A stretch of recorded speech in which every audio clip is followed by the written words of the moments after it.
Boa noite, meu irmão, boa noite, minha irmã, filho, filha de Deus, irmão, irmã no Senhor Jesus. Muito boa noite a todos que nos acompanham, boa noite a todos que estão participando deste mês. Esperamos que todos estejam chegando aos poucos.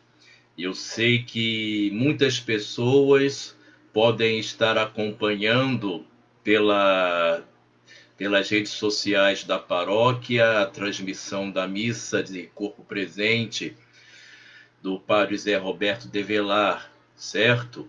Então, muitas pessoas estão chegando ainda.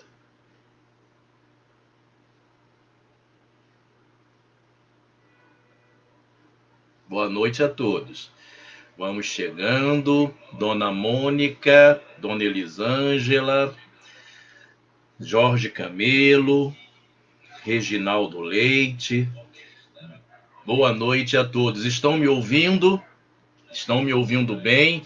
Faz um joinha para mim se estiverem me ouvindo, por favor, porque às vezes a gente não tem total controle da tecnologia aqui, certo? Então, se vocês puderem nos dar o retorno aí, o Padre Biratã vai ficar muito contente se vocês puderem ajudar aqui a gente, tá bom? Dona Carmen Sandra, Dona Maria Inês, boa noite.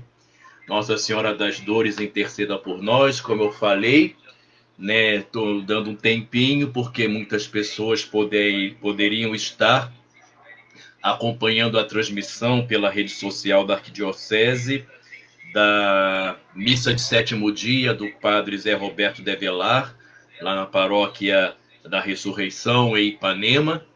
Então, a missa deve estar terminando agora, né? Os familiares deles estavam fazendo as palavras de última homenagem e as pessoas estão chegando aqui da nossa paróquia para nos acompanhar, certo?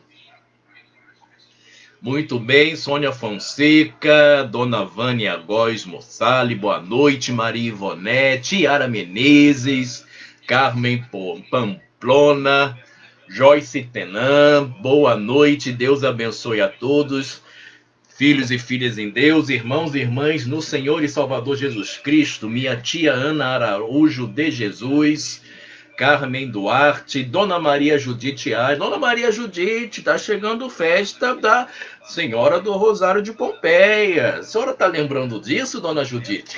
Eu acho que sim, né? Todos nós estamos. Sandra Medeiros, Deise Latuca, boa noite. Isso aí, pessoal. Vamos começar com um hino do mês da Bíblia. Vocês vão ter que me aguentar cantando hoje. Esse hino aqui, quem canta, reza, ora duas vezes, né? Então essa vai ser nossa motivação inicial. Depois eu vou explicar umas coisinhas que faremos nesta noite acompanhando o estudo. Boa noite a todos. É o canto que está sendo proposto no folheto da missa, né?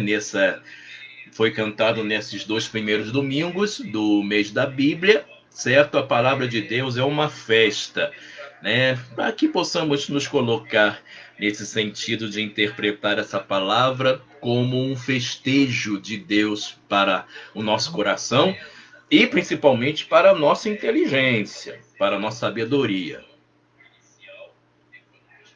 Vamos lá. A palavra de Deus é uma festa, nós queremos ouvi-la de novo. Este livro sem par nos atesta, Deus escuta o clamor do seu povo. Vamos juntos cantar celebrando o que Deus fez e faz para nós. A palavra é o amor nos falando, com amor ouviremos sua voz. Muito bem, se ninguém desmaiou com o canto, Graças a Deus, o anjo da guarda atuou para manter a saúde de todos, certo? E eu quero começar hoje fazendo uma pequena correção de algo que eu falei na semana passada, né? Nós estamos falando sobre o Deuteronômio, vamos continuar até a última semana, e eu comecei falando sobre a formação da Bíblia, né? Sobre as curiosidades da Bíblia, da Sagrada Escritura, né? E eu falei sobre aqueles livros que nós temos na nossa Bíblia de edição católica e não existem esses livros na Bíblia de edição protestante, né? E eu cometi um erro, admito, na minha anotação, e eu acabei comendo a anotação completa, sobre os livros que têm texto grego e texto hebraico na mesma edição. Bom, os livros que não existem na Bíblia evangélica, porque são livros de tradução grega, escrita grega, a partir do texto que foi escrito pelo o texto dos 70, né, Septuaginta, assim chamado, né, que são os livros de Tobias, Judite, primeiro e segundo Macabeus, Sabedoria Eclesiástico, porque tem Eclesiástico, e o Eclesiastes, que é o livro hebreu, e Baruque. Esses 7 livros, eles não foram aceitos pelo judaísmo a partir do sínodo de Jamnia, no ano 70 depois de Cristo, porque os participantes, que era um concílio rabínico farisaico, decidiram não aceitar como canônicos para a tradição judaica os livros que não fossem escritos em hebreu. Portanto, os livros escritos em grego foram retirados da tradição canônica deles. E existem alguns livros, 2 livros que eles estão na nossa Bíblia com o texto hebraico e com a inserção grega, porque foram feitos acréscimos em grego a esses livros, que é o livro da rainha Esther, certo? E o livro do profeta Daniel, mais especificamente os episódios do Salmo de Azarias, Abdênego, e a história de Susana e a história de Bel e o dragão. Estes textos em Daniel estão em grego, portanto, os judeus retiraram do restante do texto em hebraico. E o livro da rainha Esther também tem adições em grego, que não estão junto com as edições que só tem o texto hebraico, que é, por exemplo, as edições protestantes. Não tem essa parte em grego, tá bom? Então é essa a correção que eu queria fazer, tá bom? E também uma pergunta que muito se faz: como é que a Bíblia chegou até nós? Bom, esta é uma pergunta bonita, porque ela chegou do coração do povo. Ela chegou de ouvir falar, de contar, do contato de pai para filho, de família para família. A Bíblia, antes de ser escrita, ela foi vivida. E depois de ser vivida, ela foi contada pelos pais e mães aos filhos, de geração em geração. Contada antes de ser escrita, a Bíblia foi de geração em geração sendo contada, parte por parte, episódio por episódio, história por história. Isso a gente vê porque o Salmo 44 comprova isso. O Salmo 78, versículos 3 e 4 também. O próprio Êxodo 10, versículo 2. Anotam depois. Êxodo 10, 2 comprova que inicialmente não tinha nada escrito. Foi contado de coração a coração.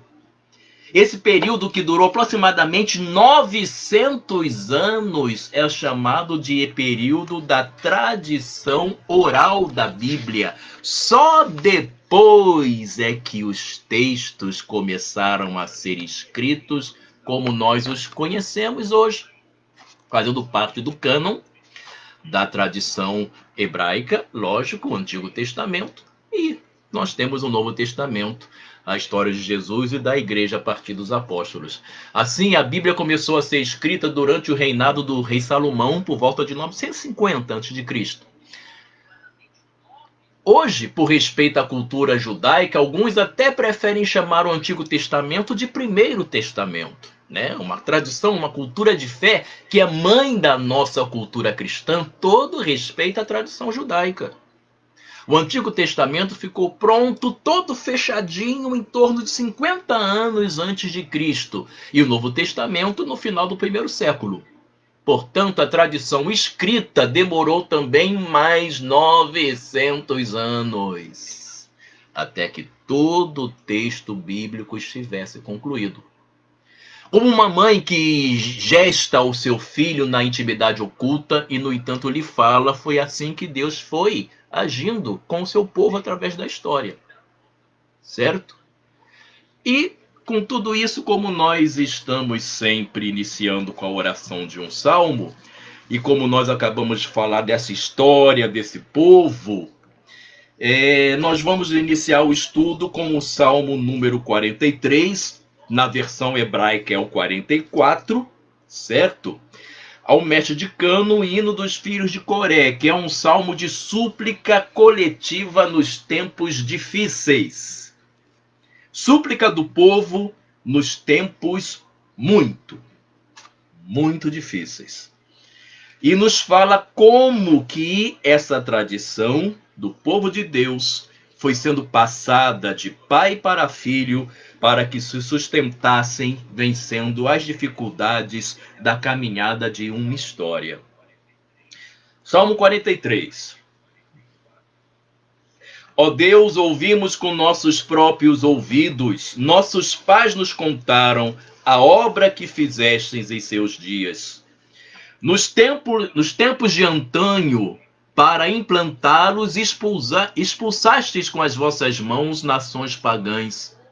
Com efeito, não foi com sua espada que conquistaram essa terra, nem foi seu braço que os salvou, mas foi vossa mão, foi vosso braço. Foi o resplendor de vossa face, porque os amastes. Meu Deus, vós sois o meu rei. Vós que destes vitórias a Jacó, por vossa graça repelimos os nossos inimigos, em vosso nome esmagamos nossos adversários. Não foi em meu arco que pus minha confiança, não foi minha espada que me salvou, mas fostes vós que nos livrastes de nossos inimigos e confundistes os que nos odiavam. Era em Deus que em todo tempo nos gloriávamos, em seu nome sempre celebrávamos. Agora, porém, nos rejeitais e confundis, e já não ides à frente dos nossos exércitos. Vós nos fizestes recuar diante do inimigo. E o que nos odiavam pilharam nossos bens. Entregaste-nos como ovelhas para o corte e nos dispersastes entre os pagãos. Vendestes vosso povo por um preço vil e pouco lucrastes com essa venda. Fizeste-nos o opróbrio dos nossos vizinhos e risão e ludíbrio daqueles que nos cercam.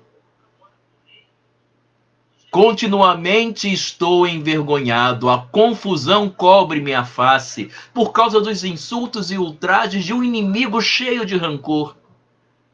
E apesar de todos esses males que nos sobrevieram, não vos esquecemos, não violamos a vossa aliança. Nosso coração não se desviou de vós, nem nossos passos se apartaram de vossos caminhos, para que nos esmagueis no lugar da aflição e nos envolvais de trevas. Se houvéssemos olvidado o nome de nosso Deus, estendido as mãos a um Deus estranho, porventura Deus não o teria percebido. Ele que conhece os segredos do coração? Mas por vossa causa somos entregues à morte todos os dias e tratados como ovelhas de matadouro. Acordai, Senhor, porque dormis? Despertai, não nos rejeiteis continuamente. Por que ocultais a vossa face e esqueceis nossas misérias e opressões? Nossa alma está prostrada até o pó e colado no solo do nosso corpo. Levantai-vos em nosso socorro e livrai-nos pela vossa misericórdia. Glória ao Pai, ao Filho e ao Espírito Santo, como era no princípio, agora e sempre. Amém. Muito bem, meu irmão, muito bem, minha irmã. Deixa só eu ver aqui se está tudo certinho na transmissão. Continua tudo certo, tudo bem. Vamos adiante no nosso estudo. Eu vou fazer um pequeno recapitulação do que nós fizemos na aula passada, certo? E nós vamos voltar um pouquinho, coisa mínima do que foi falado, e vamos seguir a partir do tema proposto para hoje, tá certo? Muito bem. Mês da Bíblia. Há 50 anos no Brasil, o mês de setembro é também o mês da Bíblia na Igreja Católica aqui no Brasil. O mês da Bíblia, no mês de setembro, é algo celebrado apenas aqui no Brasil. Outras sedes episcopais em vários locais do mundo certamente celebram também um momento para abrir Bíblia em outras ocasiões, talvez até também no mês de setembro, mas esse mês da Bíblia, como conhecemos aqui, acontece no Brasil. E em 2020, a reflexão sugerida pela Conferência Nacional dos Bispos do Brasil é sobre esse texto do Deuteronômio que, a princípio, parece ser uma segunda lei. E isso é justamente o que sugere a etimologia das palavras em grego que origina o nome desse livro. Deutero, segunda, nomos, lei. Uma segunda lei. Ou, na verdade, como deveria ser o mais correto dizer, a cópia da lei.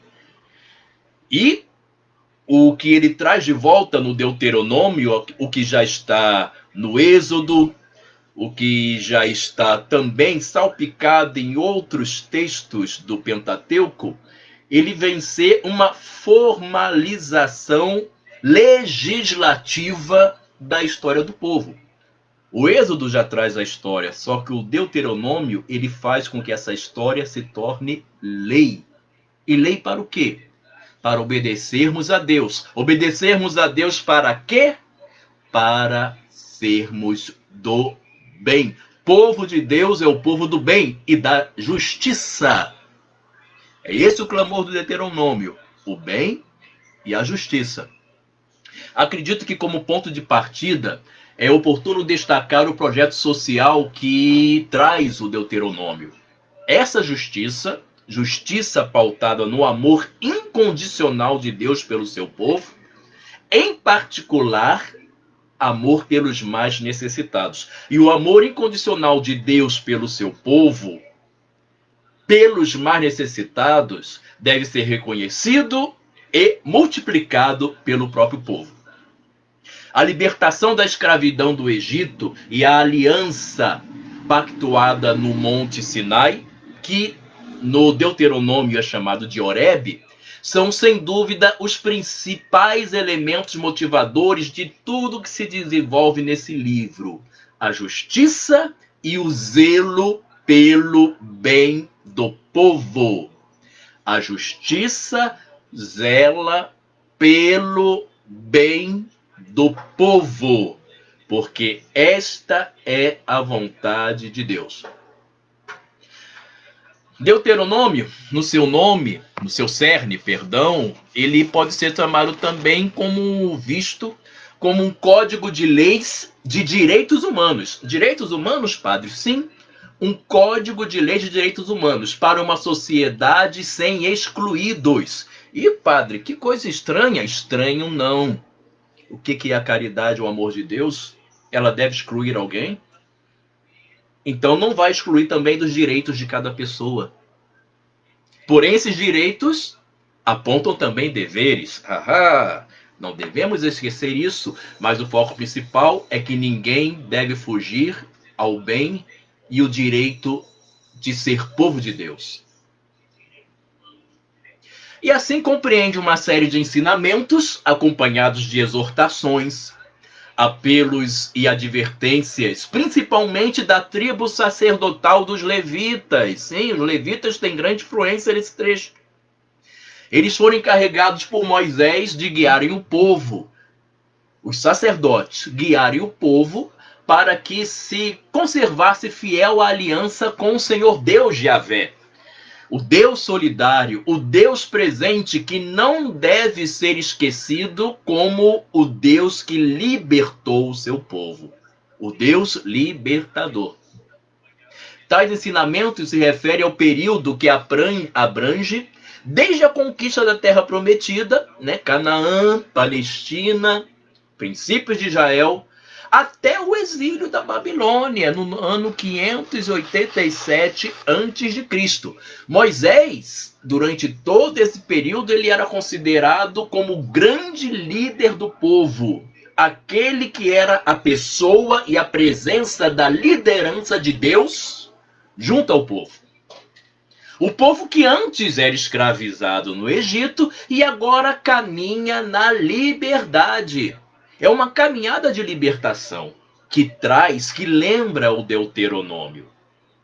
Bem mais tarde, as tradições orais, como eu falei para vocês, expliquei no início, elaboradas na época das tribos, foram registradas por escrito em documentos redigidos pelos escribas da corte de Josias, personagem de destaque do segundo livro de Reis, o rei Josias, já no final da época monárquica. Então você vê que há tempo, eu falei 900 anos, muito tempo para a escrituração de todos esses textos, tudo aquilo que compõe o Pentateuco. O núcleo do livro Deuteronômio, ele se encontra em Deuteronômio capítulo 12 ao capítulo 26. Esse é o núcleo desse escrito. Deuteronômio, capítulo 12, 26. Eu estou dizendo sempre que nós vamos usar algumas versões de tradução da Bíblia, certo? Mas principalmente estamos com a Bíblia Ave Maria, certo? Se você tiver a sua Bíblia, principalmente a Ave Maria, né, você pode abrir, né, vai ver aí como título na Ave Maria. Título 3, Código Deuteronômico. Deuteronômico. Começa no capítulo 12, Lei do Santuário Único, e vai até o capítulo 26. Primícias e dízimos, certo? E esse núcleo aqui, ele tem uma história particular. Falei do rei Josias, a gente vai voltar a ele, tá bom? Muito bem, esse conjunto de código, esse código de leis, ele tem função de orientar e salvaguardar a prática da justiça e do direito no meio do povo eleito, pela narrativa que é necessário voltar ao conhecimento de um povo que está prestes a entrar e conquistar a terra de Canaã. Esse bloco, Deuteronômio 12 a 26, ele pode ter tido origem, sim, nos santuários do Reino do Norte, durante os séculos 9 a 8 a.C., e provavelmente se inspirou e procurou atualizar o antigo Código da Aliança que está em Êxodo capítulo 20, versículo 19, até Êxodo 23, 33. O Código da Aliança, que já está no livro do Êxodo, lembra? Deuteronômio, ele pega de novo a lei, ele repete, segundo a lei, ele traz uma cópia legislativa daquela aliança de Deus com o povo, perante Moisés. Tá? Êxodo 20, 19 a 23, 33. Tá indo muito rápido, tá difícil. Fala aqui, pais, bota uma mãozinha. Padre, vai mais devagar, tô entendendo nada. Fiquei perdido no meio do deserto. Vai devagar, padre, respira. Respira, porque Moisés já devia estar meio velhinho na época do Deuteronômio, né? A memória dele não estava conseguindo andar rápido, então vamos andar devagar, para que todos acompanhem, tá? O rei Josias, esse personagem, o rei Josias, que logicamente na época retratada por Deuteronômio, Josias nem havia nascido ainda. Não havia nascido. Então qual a importância? Vamos lá. Deuteronômio 12, 26, ele é aceito como o livro que foi descoberto, esses capítulos de 12 ao capítulo 26, Deuteronômio, ele é aceito como aquelas páginas, aquele livro misterioso que foi descoberto durante a restauração do Templo de Jerusalém, em meio às reformas empreendidas pelo rei Josias. Onde está isso, padre? Em 2 Reis. Vamos lá. Deixa Deuteronômio quietinho aqui. Vamos procurar o livro de Reis. Primeiro livro de Reis. Segundo livro de Reis. Capítulo 22. Segundo Reis. Capítulo 22. Versículo 3. Até 23, versículo 7. Qual o texto que diz aqui, segundo Reis? Descoberta do texto da lei. No 18º ano do reinado de Josias, o rei enviou ao templo do Senhor o escriba Safã, filho de Aslia, filho de Messulão, dizendo-lhe: vai ter com o sumo sacerdote Elcias e dizer-lhe, para aprontar o dinheiro que tem sido levado ao templo do Senhor e entregue pelo povo nas mãos dos porteiros do templo. Seja dado esse dinheiro aos encarregados dos trabalhos do templo, para o pagamento daqueles que trabalham na reparação do templo, carpinteiros, construtores e pedreiros, e para a compra da madeira e das pedras de cantaria necessárias às reparações do edifício. Todavia, não lhes exigirão contas do dinheiro que lhes é confiado, porque são pessoas íntegras. Bonito, né? O sumo sacerdote Elcias disse ao escriba Safã: encontrei no templo do Senhor o livro da lei. Elcias deu esse livro a Safã, o qual, depois de ter o lido, voltou ao rei e prestou-lhe contas da missão que lhe fora confiada. Teus servos juntaram o dinheiro que se encontrava no templo e encarregaram aos encarregados do templo do Senhor. O escriba Safã disse ainda ao rei: o sacerdote Elcias entregou-me um livro, e leu na presença do rei. Quando o rei ouviu a leitura do livro da lei, rasgou as vestes e ordenou ao sacerdote Elcias, a Icão, filho de Safã, a Alcobor, filho de Mica, ao escriba Safã e ao seu oficial Azarias o seguinte: ide, consultai o Senhor de minha parte, da parte do povo de todo Judá, acerca do conteúdo deste livro que acaba de ser descoberto. A cólera do Senhor deve ser grande contra nós, porque nossos pais não obedeceram às palavras deste livro, nem puseram em prática tudo o que aí está escrito. E segue aí os versículos em diante, até 23, capítulo 23, versículo 27.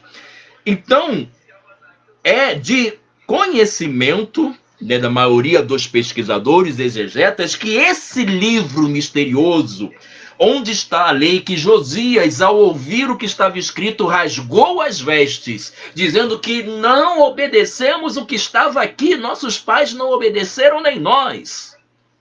Este livro seria justamente esse núcleo de Deuteronômio que está em capítulo 12 ao capítulo 26. Justamente Josias encontra o código deuteronômico, que é de onde o restante do conhecimento do livro se espalhou pela memória de Moisés para formar o Deuteronômio que nós temos hoje, até hoje, junto a nós, certo? Essa legislação, como eu disse, ela é o ponto de partida do processo de elaboração do livro, por sábios cortesãos até chegar à sua forma final do século V a.C. Esses sábios cortesãos, levitas, tinham conhecimento de Moisés e uniram esse conhecimento a esse núcleo encontrado pelo rei Josias em 2 Reis 22 a 23. Nesse sentido, o livro Deuteronômio, só ele tem um histórico de quase 5 séculos. Quase 5 séculos. Assim, na iminência do exílio que aconteceria após Josias, também para o povo do sul da Palestina, foi que aconteceu a redação final do documento. O contexto era de um recrudescimento do imperialismo estrangeiro, as nações que cercavam Israel, de exploração e desagregação social do povo. A edição final do livro de Deuteronômio pretende então apresentar um projeto para a construção de uma sociedade justa e solidária socialmente. Por isso o alerta que está em Deuteronômio: se vocês não obedecerem a Javé, seu Deus, não colocando em prática todos os seus mandamentos e estatutos que hoje lhes ordeno, virão sobre vocês. Papapá, papapá, papapá. Papai do céu fica zangado. Mas qual é a zanga do Papai do céu? É o resultado do próprio desvio e do próprio desmando do povo. Qual era a situação? Israel estava se deixando dominar pelas influências nocivas ao povo de Deus, a estrutura da nação. Portanto, perderiam a aliança com a graça de Deus. Principalmente a gente vê isso 28:15, né? Capítulo 28, versículo 15 de Deuteronômio. Mas se não obedeceres à voz do Senhor teu Deus, se não praticares cuidadosamente os seus mandamentos e todas as suas leis que hoje te prescrevo, virão sobre ti e te alcançarão todas essas maldições.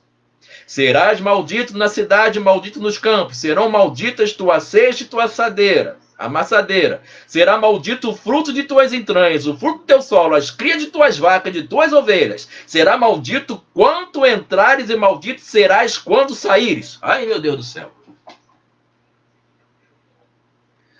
Por que isso? No início com Moisés, o povo estava acostumado a ser escravo. Qual era o tipo de vida que o povo tinha da escravidão? Eles tinham que aprender a ser um povo livre, a ser um povo com as rédeas de seu destino em suas próprias mãos. Não apenas obedecer a chibatada e a voz do senhor opressor. Em Deuteronômio, o povo começava a ser oprimido pelas influências estrangeiras das nações pagãs, pelos reinos opressores. E logo depois acontece o exílio. Josias rasga as vestes ao perceber a situação político-social e religiosa junto ao seu reinado, ao ponto que chegou o reino, vendo que tudo aquilo que estava na lei não estava sendo obedecido. Então, se não obedeceres à voz do Senhor teu Deus, se não praticares todos os seus mandamentos, virão sobre ti todas estas maldições. Resultado do desapego do povo e dos próprios governantes ao amor e zelo de Deus. E o apego do governante ao zelo de Deus deve diretamente estar ligado à justiça e à libertação do seu povo. A lei existia para o bem e a justiça do povo, não para a justiça do governante.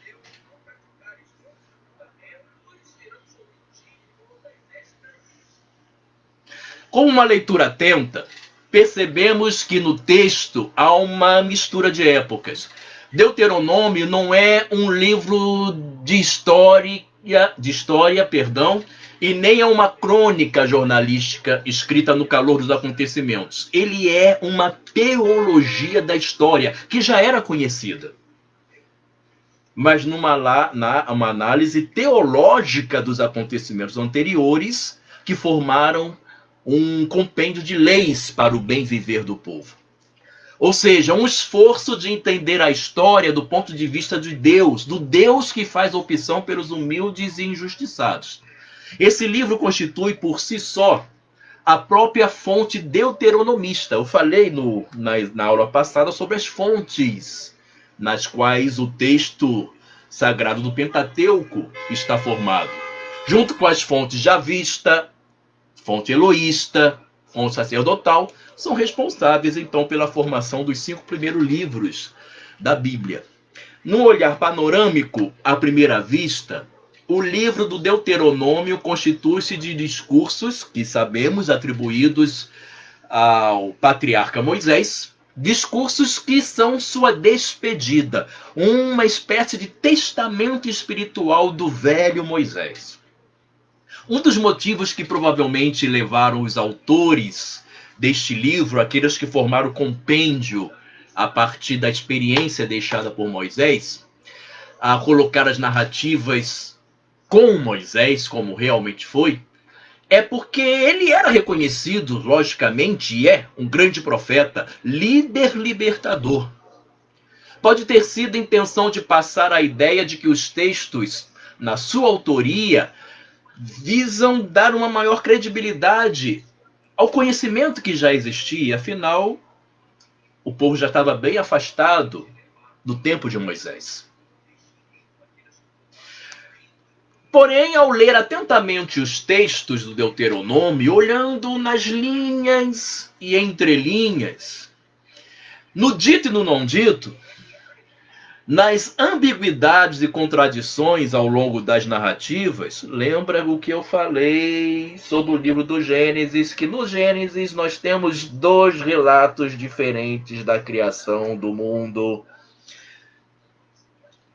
Eu falei, existem 2 relatos. Terminou um relato, começou outro relato a partir de uma outra escola, a partir de uma outra fonte.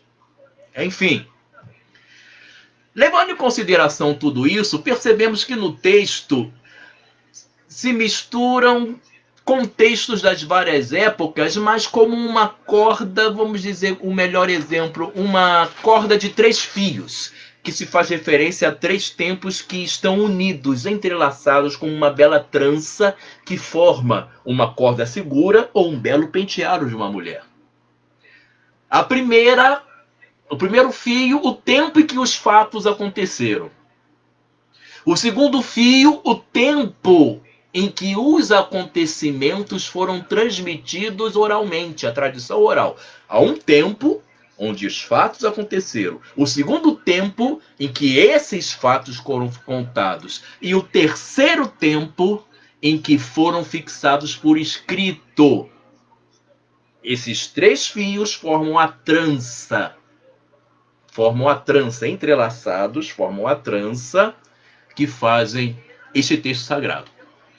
Com base nos critérios de forma e conteúdo, o livro pode ser estruturado em 5 partes, que eu apresento para vocês aqui. Primeiro, um relato retrospectivo, o primeiro discurso do patriarca Moisés, que recapitula, traz a memória, traz a lembrança, elementos importantes do período do deserto. Deuteronômio, capítulo 1, versículo 1, até capítulo 4, versículo 43. É o primeiro bloco. Aí está o relato retrospectivo de Moisés, a lembrança dos elementos importantes do período do deserto. O segundo bloco está em Deuteronômio capítulo 4, versículo 44, até o capítulo 28, versículo 68, onde começa a legislação da nação. E é justamente nesse núcleo que está aquele código que eu falei, a descoberta do tempo de Josias. O código de 12 a 26 está aqui nesse segundo bloco. É o segundo discurso de Moisés, que reflete sobre a aliança e o que foi estabelecido no Monte Horebe, certo? Deuteronômio 4, versículo 44, perdão, até 28, 68. São discursos muito longos de Moisés. A memória, o recordar do velho patriarca, o ancião já fazendo suas memórias no final de sua vida. Aí está, nesse bloco, a lei, especificamente. O terceiro discurso de Moisés, o terceiro bloco, vai de Deuteronômio capítulo 28, versículo 69, até o capítulo 30, versículo 20. Começa então a prática da aliança. O terceiro discurso de Moisés sobre esta aliança renovada ali já junto a Moabe, que é onde eles se encontravam perto do período em que Moisés faleceu, fez a entrega de sua alma a Deus. Lembramos, sabemos muito bem, Moisés não entrou na terra prometida. Ele não entrou. Muito bem. Últimas disposições e ações de Moisés antes de sua morte estão em Deuteronômio capítulo 31, versículo 1 a 33, versículo 29, quando começam as bênçãos de Moisés, as últimas disposições dele antes de sua morte. Ele faz as bênçãos, ali tem textos belíssimos, belíssimos. Há um poema, inclusive há uma poesia ali. Né? Eu falei que existem vários tipos de escritos, vários tipos de textos, né, literários diferentes na Sagrada Escritura. E ali é um cântico, que é um poema belíssimo atribuído a Moisés, que está aí nessas suas últimas disposições, onde estão as bênçãos prometidas. E por fim, Deuteronômio 34, versículo 1 até o versículo 12, que é um apêndice, vamos dizer assim, na terceira pessoa, que é o relato de como Moisés morreu. Certo? Muito bem, vamos ver aqui. Vamos dar uma respirada, que eu estou falando, não botei nenhuma garrafa de água aqui para poder abençoar a palavra. Tudo bem? Dona Cátia Paz diz que está muito interessante. Dona Maria Anitta Raja também. Era difícil viver naquela época, como a senhora escreveu aqui. Muito bem, era bem difícil. Que bom que a senhora, Dona Maria Anitta, nasceu na época da Nova Aliança, que está escrito aqui, Jesus Redentor e Salvador. Até que eles cumprissem tudo da primeira aliança, o povo penou muito. Mas não pense que não houve também o penar do povo da Nova Aliança. Muitos santos, nascidos na aliança do Senhor Jesus Cristo, são testemunhos de sacrifício tremendos. O povo de Deus na igreja se sacrificou muito também. Os nossos tempos hoje são bons. E os nossos pais na fé, o povo judeu, eles são heróis. Heróis da fé. Como os santos da nova aliança em Jesus são os heróis da nossa fé também. Respeitemos a tradição dos nossos pais nos judeus. Respeitemos. Sim, tá vindo aqui um copo de água aqui. Oi, Tiana, tudo bem? Tá ótimo. Tá, obrigado aqui. Muito bem, vamos continuar. Você anotaram aí os blocos principais no quais o livro se divide? Anotaram? Se não conseguiram anotar, depois passa o vídeo novamente. O senhor, a senhora vai encontrar, tá bom? Ao ler os textos, nós podemos pressupor que estamos lidando com experiências de vida e de aliança de um povo escravizado e liberto. E essa liberdade teria que ser aprendida. Né? Você pega um animal que viveu o tempo todo engaiolado e você o solta de imediato na natureza, provavelmente esse animal vai morrer. Vai morrer, ele não vai saber viver na liberdade. E os instintos deles foram engaiolados. Tem que ter uma adaptação para que esse animal volte à liberdade e tenha domínio dessa liberdade. Assim aconteceu com o povo de Deus. Assim aconteceu com o povo de Deus. Certo? É necessário pressupor que o livro envolve várias etapas ao longo do processo de gestação. Falamos sobre isso. O povo em marcha de libertação, que buscava seguir a aliança com o Senhor Deus e Yahvé, tinha sido um povo escravizado, mas cheio de fé neste Deus que liberta. E por isso mesmo que o povo resiste e luta pela superação daquilo que eles guardaram como herança da escravidão. Em uma primeira etapa, a sabedoria do povo se torna cultura, bons valores. Ser solidário, atento à necessidade do próximo, era um valor a ser posto em prática e também uma necessidade de sobrevivência. Por isso que nós vamos estudar a partir da semana que vem, porque que a prática da solidariedade era necessária para a sobrevivência. E para um povo que caminhou no deserto, eu acho que conseguimos entender muito bem isso, né? Essa prática de solidariedade entre as famílias e comunidades ou clãs, eles viviam em tribos, com o passar do tempo começou a se desintegrar. Várias influências sociais negativas e egoístas, inclusive oriundas do contato com outros povos, começaram a seduzir elementos do povo de Deus. Nesse momento surgiu a necessidade de se redigir tais tradições com o objetivo de tentar resgatar as memórias da libertação do povo. Quando começaram a aparecer pedintes, estrangeiros, pobres, viúvas e órfãos desamparados no meio do povo de Deus, presta atenção.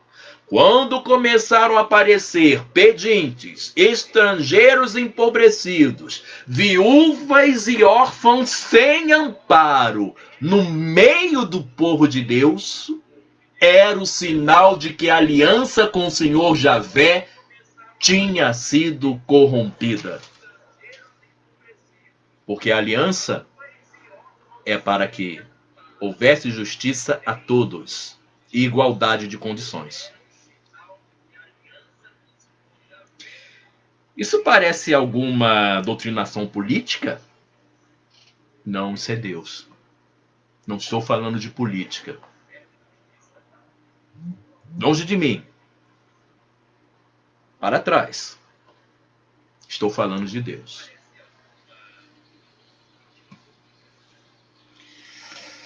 Muito bem. Então, a primeira etapa, como eu falei, a sabedoria do povo, que se torna cultura, o ser solidário, a prática desses bens e valores da solidariedade, que depois foram se desgastando. Numa segunda etapa, criam-se leis para que não houvesse, então, esses pobres. Por exemplo, a utopia sonhada e defendida pelo Deuteronômio. Utopia, padre, para alguns pode ser uma utopia. Deuteronômio 15, 4. Deuteronômio capítulo 15, versículo 4. O que nos diz capítulo 15, versículo 4? Dona Judite, fica em pé e lê alto aí pra gente, por favor. 15, 4. Lê para nós, por favor. A dona Judite, a sua voz não vai aparecer aqui. Ó, Dona Tonita Pinheiro, ela escreveu assim... Cara, não se assuste, dona Tonita Pinheiro. Eu estou explicando tudo. Graças a Deus. Não se assuste. Ela escreveu... Ai, Jesus do céu. Que eu passe menos tempo no purgatório do que eu acho que eu vou passar. Muito bem. Aqui. Deuteronômio 15, versículo 4. Não deverá haver pobres no meio de ti. Não deverá haver pobres no meio de ti, porque o Senhor teu Deus te abençoará certamente na terra que te dá como posse hereditária. Para resgatar a equidade das relações sociais, cria-se então a lei do ano sabático. A gente vai explicar melhor a partir de semana que vem.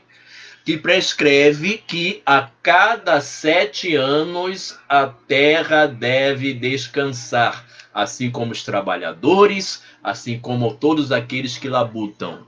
A cada 7 anos há o ano sabático, em que todos deverão viver dos bens angariados durante os 7 anos, daquilo que se trabalhou, daquilo que se lutou, daquilo que suou, daquilo que sangrou.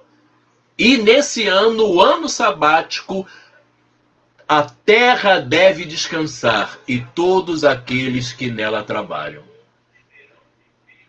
E após 7 anos, ou seja, após 49 anos, no ano seguinte, o 50º ano, haveria o jubileu. Ah, é daí que vem jubileu. Já ouviu falar do jubileu? É daí que vem o jubileu. O ano da graça do Senhor Deus. O ano da graça de Javé.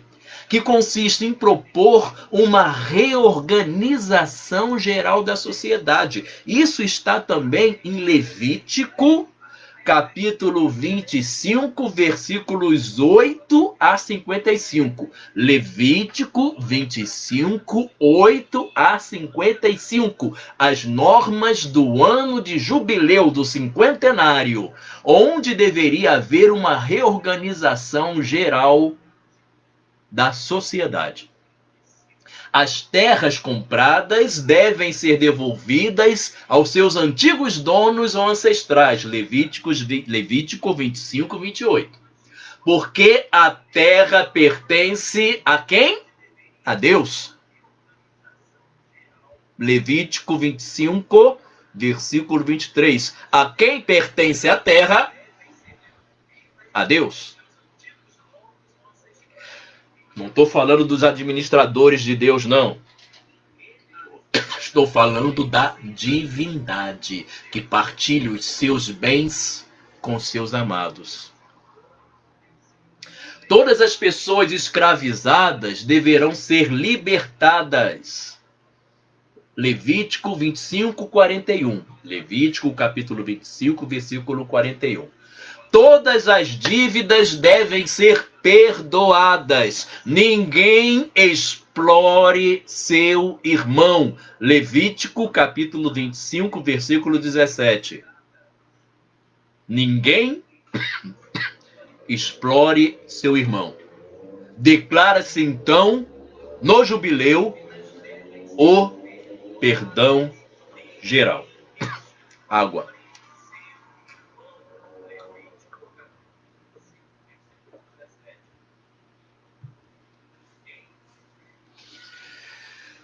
Então, esse é o espírito do jubileu, prescrito no livro de Levítico, capítulo 25, e que foi retomado no Deuteronômio.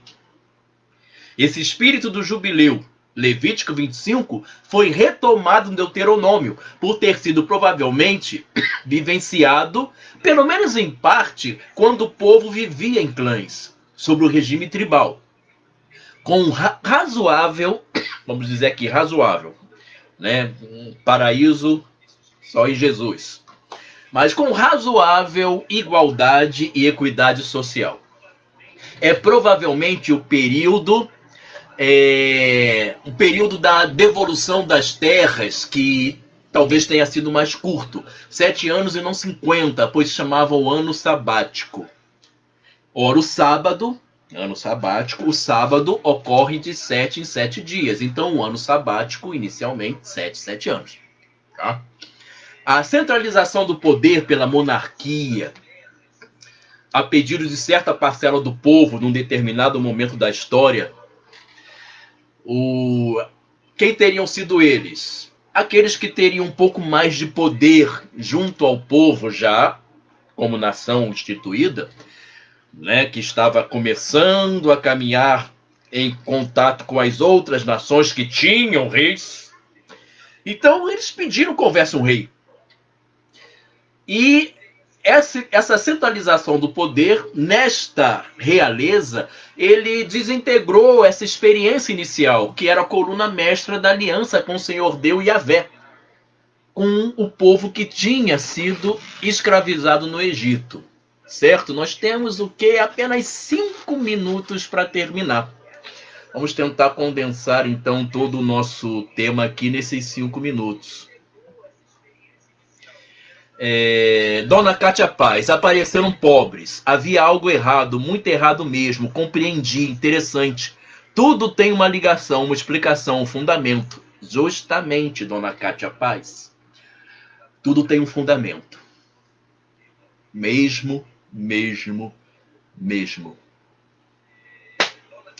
Do ponto de vista teológico, alguns temas se destacam no Deuteronômio. Precisamos falar deles. A aliança de Deus com o povo, a eleição gratuita deste povo, o dom da terra de Canaã, o dom da lei, a lei é um dom, e a centralidade do lugar legítimo de culto, que o ouvinte, o leitor, entenderá mais tarde que se trata de uma referência ao Templo de Jerusalém. Esses temas aparecem entrelaçados em todo o escrito e são importantes para a compreensão dos textos que formam o Deuteronômio. O Senhor Deus, ouvi Israel, Shema Israel. Vamos falar disso também, Shema Israel. O Senhor Deus é o único Deus de Israel, o povo eleito. A aliança exige que o Senhor, seu Deus, seja amado de todo o coração. Amar a Deus significa ser fiel. Fiel à aliança com esse Deus. Aliança, fiel à aliança com esse Deus. Deuteronômio, capítulo 7, versículo 9 e também capítulo 11, versículo 1. Essa fidelidade se expressa no amor, na obediência e no serviço. Pense na vida e na pregação de Jesus Cristo. É um serviço. O amor que o Senhor pede ao povo requer uma piedade filial e uma obediência reverencial. A consciência disso é a eleição de Israel como povo único e se fundamenta na experiência histórica de sua libertação do Egito. E essa eleição, ela é fruto da fidelidade do Senhor às promessas feitas aos pais, aos patriarcas, à geração que saiu do Egito. Porque sabemos bem que a geração que chegou em Canaã, na Terra Prometida, não era mais a geração que saiu do Egito. Os que saíram do Egito morreram nos 40 anos de caminhada. Quem chegou não conheceu a escravidão. O povo que chegou em Canaã não era mais o povo que foi escravo, que levou a chibatada nas costas. Esse povo só conheceu a caminhada. Por isso eles tinham que ter fixo na mente, na memória, a experiência que os pais viveram. De que ser escravo não valia a pena. Muito bem. Ao lado da eleição, o dom da terra vem consolidar as promessas. E é o dom mais precioso para o novo Israel, a terra. Israel tem uma terra, tem um lugar seu para se aconchegar. E essa terra é a terra boa, terra em que correm leite e mel. Deuteronômio capítulo 8, capítulo 7, capítulo 10. A terra onde correm leite e mel, que representa o término do processo libertador que foi iniciado lá no Egito. A entrada na terra acarreta, porém, o cumprimento da lei. Vocês recebem a terra, mas vocês precisam ter normas para viver. Para ser fiel ao Senhor é preciso respeitar e cumprir as suas leis, seus estatutos e normas.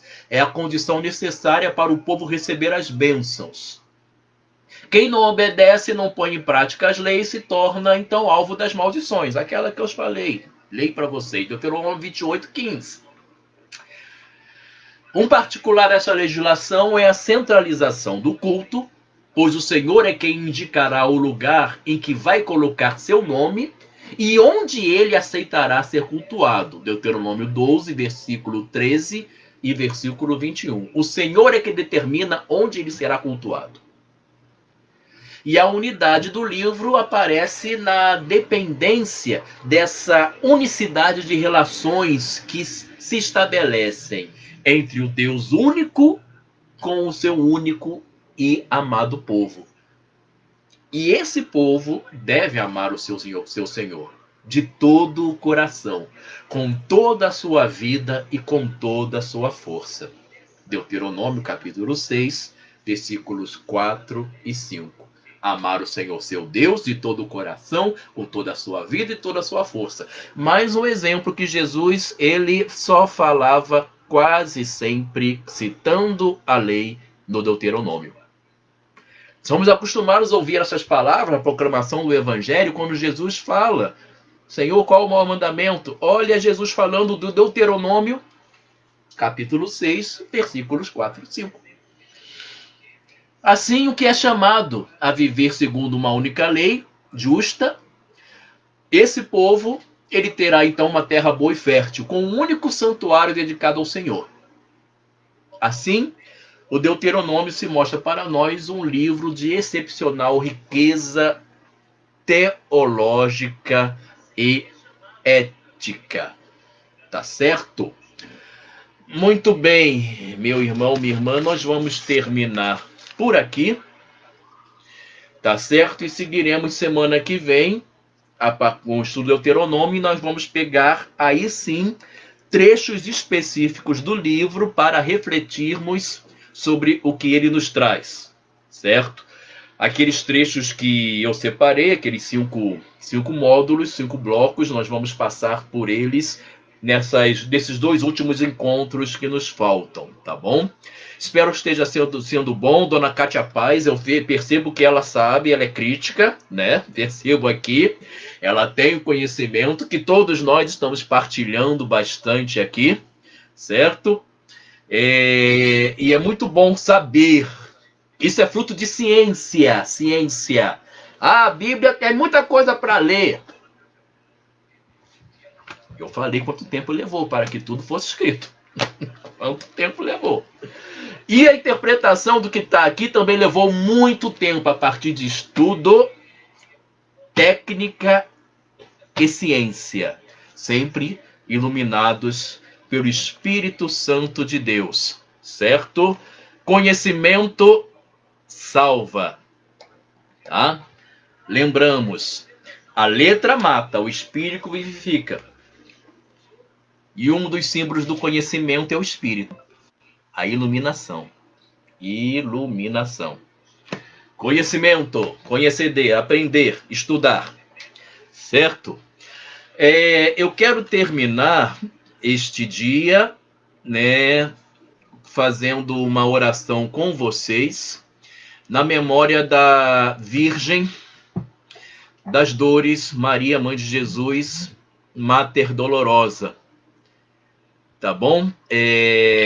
Deixa eu ver aqui. Eu partilhei mais cedo, deixa eu só encontrar aqui, porque o pessoal do meu trabalho, alguma coisa aconteceu, o pessoal do meu trabalho na Marinha me mandou uma série de WhatsApps aqui, meu Deus do céu.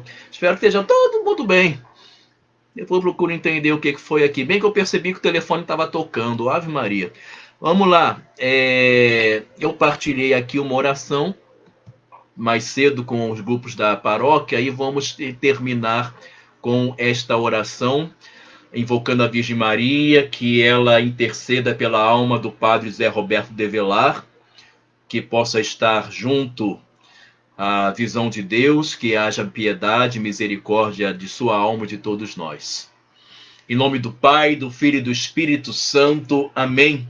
De pé, a Mãe Dolorosa, junto da cruz lacrimosa, via Jesus que pendia. Quando chegar minha hora, dai-me, Jesus, sem demora, a intercessão de Maria. Oremos. Ó Deus, quando vosso Filho foi exaltado, quiseste que sua mãe estivesse de pé junto à cruz, sofrendo com ele. Dai à vossa igreja unida a Maria na paixão de Cristo, participar da ressurreição do Senhor, que convosco vive e reina na unidade do Espírito Santo. Amém. O Senhor nos abençoe, nos livre de todo mal e nos conduz à vida eterna. Amém. Nossa Senhora das Dores, rogai por nós. Muito obrigado. Até a terça-feira que vem. Uma boníssima noite a todos. Amém.